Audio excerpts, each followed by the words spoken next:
Good evening, everybody. Welcome along to another VCO Esports studio. And once again, we're on the subject of Le Mans Virtual because we've seen the first round of the brand new championship happening last weekend. And probably unsurprisingly to those of you that are watching, Team Redline taking the victory. So we picked out the very best of the drivers who took part. And of course, one of the main men to stick out was Dani Juncadella, because not only has Dani won so much in the real world, but also taking victory in that last stint in the virtual one. Dani, how are you feeling after a Team Redline victory? Well, obviously feels great. Like you said, Team Redline, we are used to winning. We like winning. We compete for this, and this is essentially the reason why I joined the team in the first place. And it feels great, first event of this Le Mans Virtual Series, and already took part last year in the 24-hour virtual race, which was I was not yet with Redline, with AAA at the time, and was a cool event. So I never thought twice about joining when Atze Kerkhoff proposed me to do the series with them this year, and it's been great. It's been a really good start for sure. Just how much preparation went into the first round of the championship, knowing that, okay, you might have experience on RF2, but ultimately everything kind of slightly feels different in the championship itself? Well, I gotta say the team did huge preparations for it. I unfortunately didn't have enough time to prepare it at the beginning, because I've been away from home since pretty much March. I live in Dublin. That's where I have my simulator, and during the race season I'm spending most of my time traveling or in Spain, because it's easier to travel from there to the races at the moment. But I arrived here on Monday, and since Monday I've been flat out on it. So I didn't have as many days as I'd want to prepare, but the days I had, I have to say I really used them. I spent so many hours driving and getting laps in. At the beginning, like on Monday, Tuesday, I was like 1 second off my teammates, and I was a bit worried, but I eventually got there, and now I think I can have a little bit better time to prepare for the next one. So we're coming even stronger. So was that preparation just you pounding around laps on your own, or did you have a schedule to adhere to from Team Redline, working on setup and trying to make you comfortable in the car as well as your teammates? Well, for sure they helped a lot with data analysis. That's one of the key things, I think, to learn the different tricks from the cars, like how you should be driving every car. And I had the experience last year from the GT in Le Mans, but I didn't have much LMP2 experience in R Factor 2, so I really needed that data analysis compared to my teammates to learn the basic stuff. So they did help a lot, of course. Luckily, the setup was pretty much decided already. Like, they've been working for a couple of weeks already on the setup, so the race setup was fixed, and we didn't really change much. We just adjusted a couple of things. And quali didn't have to be a focus, because Jeffrey was going to do it in the first place already. So I just focused on getting my driving up to the standards that need to be for that race, and of course they were obviously always helpful, and there was always an organization on it. Like, I wouldn't just go and do laps around the track. I always did it with an intention, with an analysis behind, and that's how professional it is right now. Like, I gotta say, sim racing is pretty incredible, and I've been 6 months away from it, and I really missed it. And I think it gives you a lot of positive things for your real racing career as well. And you must have been very happy with your performance in that last stint, because ultimately you had two greats of the RF2 world hunting you down, and you are the real world driver of that team. You weren't, so you were participating perhaps in a stint that was not necessarily fair, but you held them off. Yeah, it was great. I think that the strategy was perfect from the team. We executed it perfectly. We also had a really smooth race, I gotta say. Like, some teams had some rough moments, like the RIG car with Gordy Mucci he had a spin, and then his race went just completely as they didn't expect, and Erhan did an amazing opening stint. So they would have been really hard to beat, I gotta say. But our race was very smooth, and pretty much most of the real race drivers took part in the second half of the, no, sorry, in the second third of the race. So that's when um, Jeffrey and Michal, my teammates, took over, and they used that to overtake and be on the lead. And I think pretty much many people expected that the sim racers would hunt me down at the end of the race, but it wasn't the case. So that was obviously very satisfying from my side. But I knew I had done the preparation to be in that position and to manage to hold them back. So ultimately, I gotta say I had the easiest job from my teammates because I just had to keep it in place and try to maintain that lead that we had over our competitors, and it went really well. So pretty happy with that for sure. I was surprised doing my little bit of research before today that you've never taken part at the Le Mans 24 Hours. Have you got any LMP2 experience from the real world at all? Yeah, unfortunately, not as much as I would like to. I've only done one race in LMP2 in my career, which was the Daytona 24 Hours in 2018 Ah, yeah. with Jota together with Lance Stroll, Felix Rosenquist, and Robin French. And that was my only race. And I've been trying to, I haven't tried hard to get into an LMP2 seat for Le Mans and so on, but I've always wanted to. But unfortunately, many teams are bothered by the fact that I don't have the experience in LMP2, which, to be fair, I think it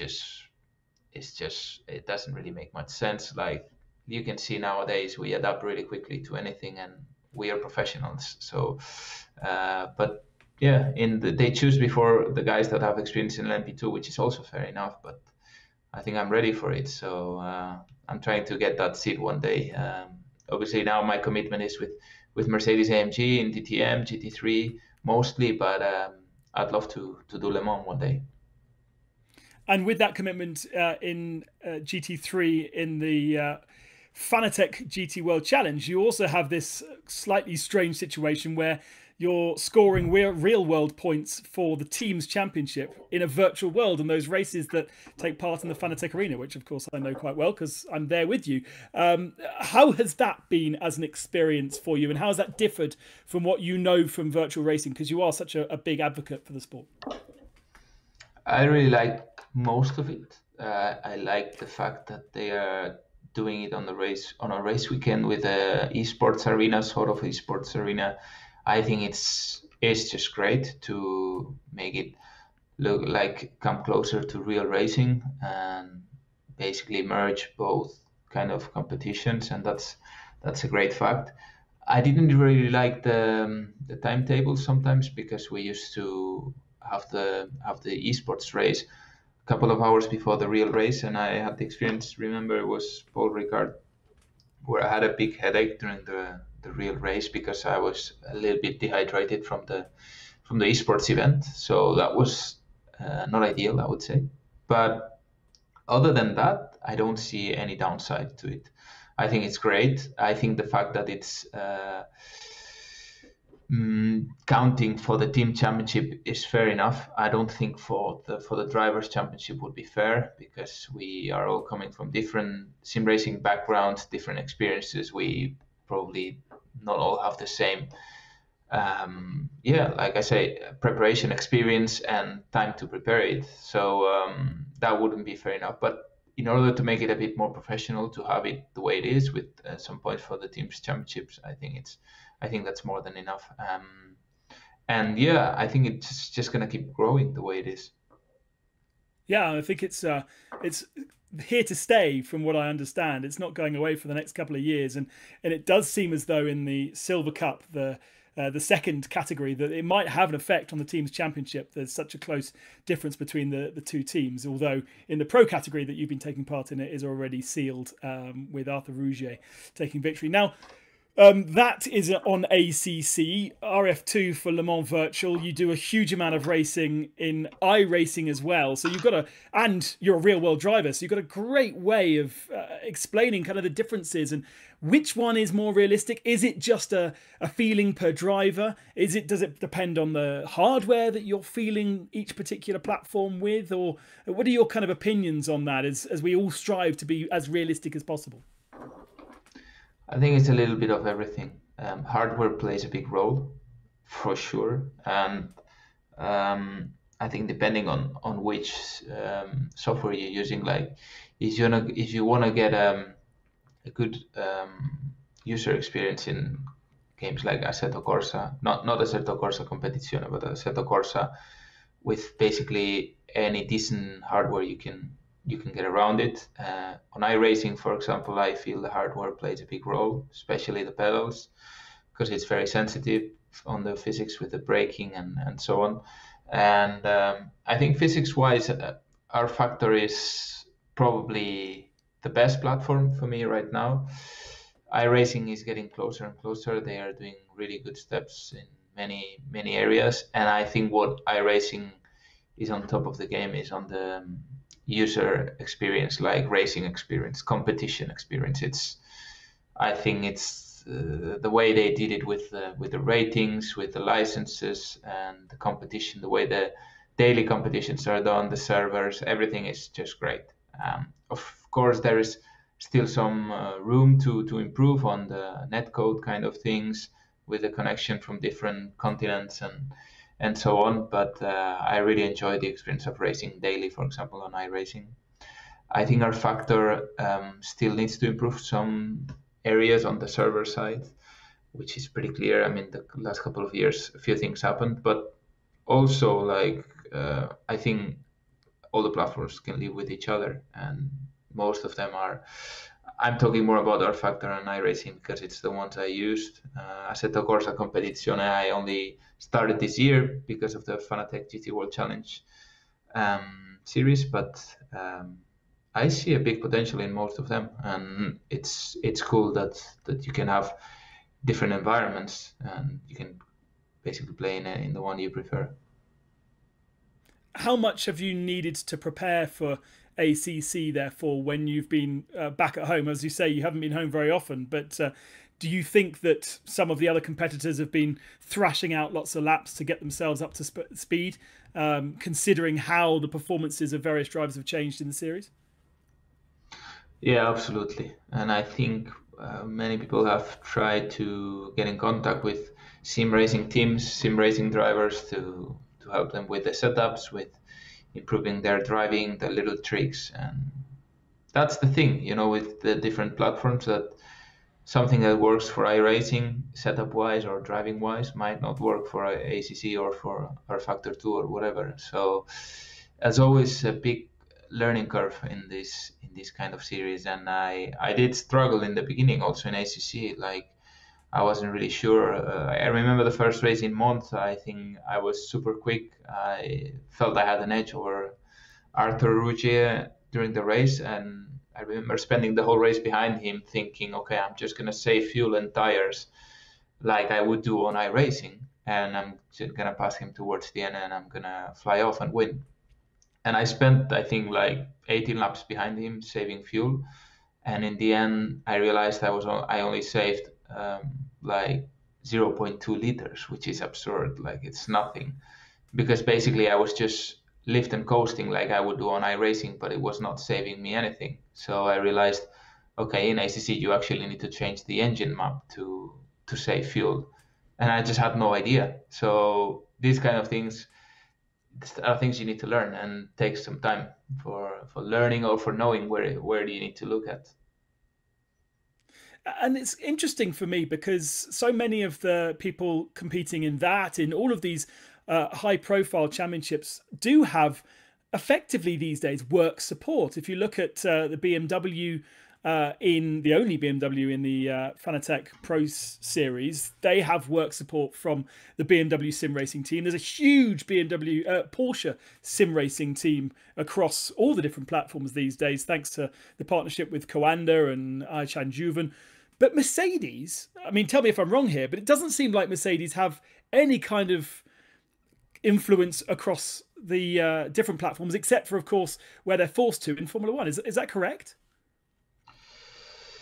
That was correct, but Okay. has recently just changed, or it's in its way to changing. Jan Seifert, who was a racing driver in the past and turned into Yep. kind of a photographer for AMG and doing some social media stuff for them, is now the head of esports area in Mercedes AMG. So, and he's trying to really push it forward. Um, Basically, in the future, with new Mercedes AMG cars in iRacing, for example, and he's just pushing the platforms a lot more and pushing the esports side of things in within the brand a lot more. So we're going to see much more of that. It's just very recent. That's why you probably didn't know, or many people don't know, but it's coming as well. Yeah, we saw that press release the other day about Mercedes and iRacing. And actually, Jan was racing where I was last weekend in Monza, so I did see and say hello to him. Is that going to be a help for you? Because ultimately, I guess you haven't really got anybody to lean on too much, or have you been reaching out into the community and trying to gain some insight from some of the people that you know? Well, for sure, it will help. To be honest, for this year for ACC, I'm not doing anymore because I'm missing Yeah. the race in Barcelona since it's clashing with Norris Ring DTM, and that one has priority for me in my contract right now. So I'm not gonna be doing any more ACC competitions this year. But obviously, that's gonna help. At the moment, I'm relying on myself and on Team Redline, of course. Team Redline is not officially involved in it with myself or the team, but I know the guys very well, and they give me a hand every now and then with little stuff. Like I can always ask and get some help.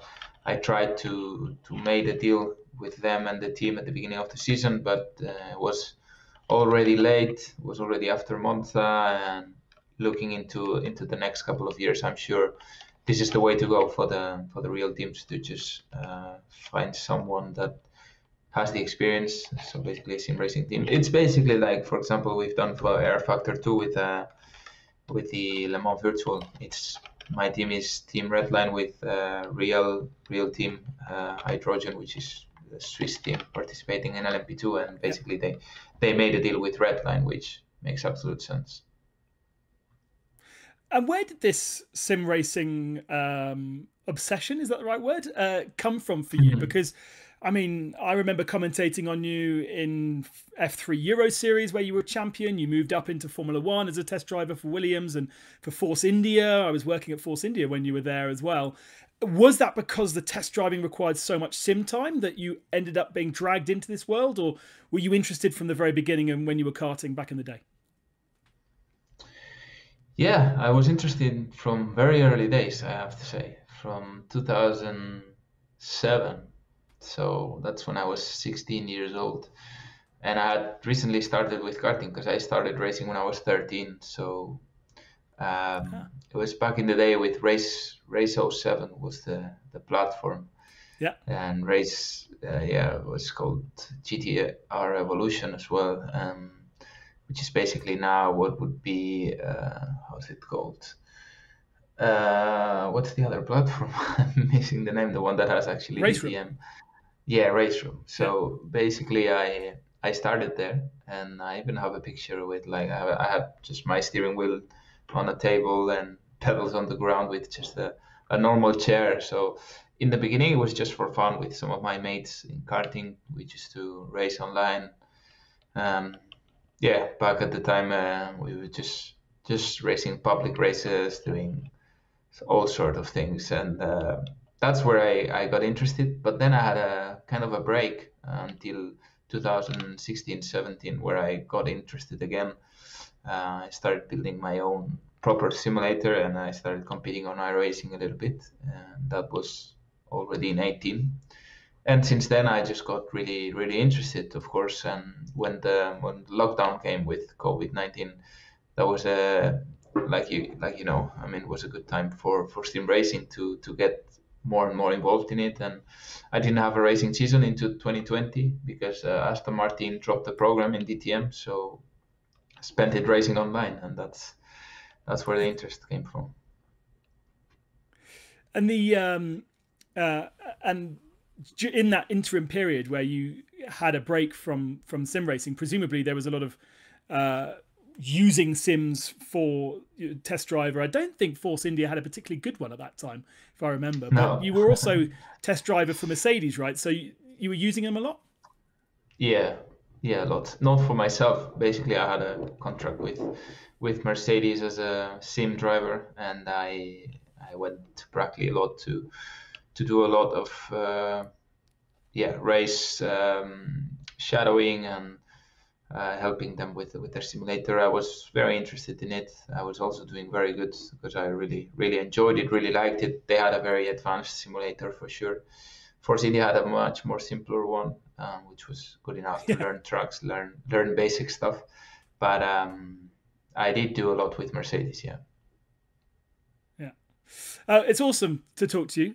Thank you so much for spending some time with us. And as I said at the start of the show, you're very much one of those drivers that are as prolific in the virtual world as you are in the real world. So certainly very much of value here at the VCO Esports studio. Yeah, thanks, Ben. It's always cool to share a bit of my experiences. Have a good rest of the season in the real and the virtual world. We'll be keeping up to date with how you get on in Le Mans Virtual and, of course, the 24-hour race. The second time you get a chance to do it virtually, and hopefully in 2022 you get a chance to do it in the real world. Dani Juncadella, great to chat with you. Thank you very much. Cheers, mate.